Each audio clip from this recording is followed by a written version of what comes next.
ఇవాళ మేమందరం కూడా సర్పంచులకు చేయట్లేదని చెప్పేసి చివరి సంవత్సరంలో 2023 సంవత్సరంలో అనేక సర్పంచులను హైదరాబాద్ తీసుకొచ్చేసి మొత్తం కూడా చేసింది ఆనాటి కాంగ్రెస్ ప్రభుత్వం. మేమందరం కూడా నిజంగానే అనుకున్నాం, రాగానే వాళ్ళందరికీ ఏదో మద్దతుగా ఉండి చేస్తారు కదా అని చెప్పేసి. అధ్యక్ష, మా జనగామ నియోజకవర్గంలో 8 మండలాల్లో 127 గ్రామాల్లో ప్రతి సర్పంచ్కి దరిదాపుగా మొత్తం కలిస్తే ఇలా 45 కోట్ల రూపాయల బిల్లులు పెండింగ్ ఉన్నాయి అధ్యక్ష. ఈ 12 నెలల కాలంలో ఒక్క రూపాయి కూడా రాలే.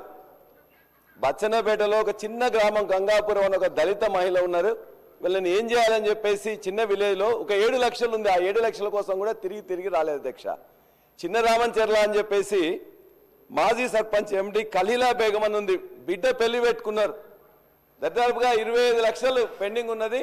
మొత్తం కూడా వాళ్ళ ఇంట్లో ఉన్న బంగారంగా అది కూడా పెట్టుకున్నారు, కుదోబెట్టడానికి ఇలా లేని పరిస్థితి. అదే బచ్చన్నపేటలో ఇంకోటి నాగిరెడ్డిపల్లి అని చెప్పేసి కూడా, అంటే ఏ గ్రామమైనా ఉంది అధ్యక్ష, నాగిరెడ్డిపల్లిలో భవానీ అని చెప్పేసి వాళ్ళ ఇల్లు కూడా కుదోబెట్టుకున్నారు, ఒకరు బంగారం కుదోబెట్టుకున్నారు. అధ్యక్ష, మేము చేయలేదని చెప్పేసి మీకు అధికారం ఇచ్చిండ్రు, మీకు అధికారం ఇచ్చినప్పుడు మీరు ఇస్తా అని చెప్పిండ్రు.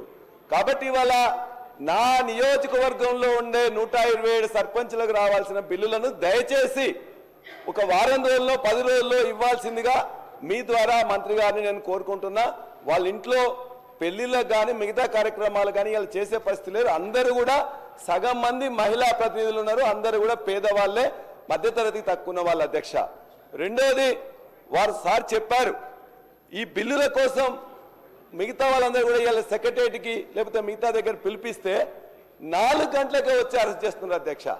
ఇప్పటికి 4 సార్లు 5 సార్లు కూడా వాళ్ళందరినీ మహిళల్ని పొద్దున 4 గంటల వాళ్ళకి కల్లాపు చల్దామని చెప్పేసి అంటే పోలీసు వాళ్ళు ఆనాడు రజాకారులకు ఆ సమయంలో కూడా ఇంత యొక్క నిర్బంధం లేదు అధ్యక్ష.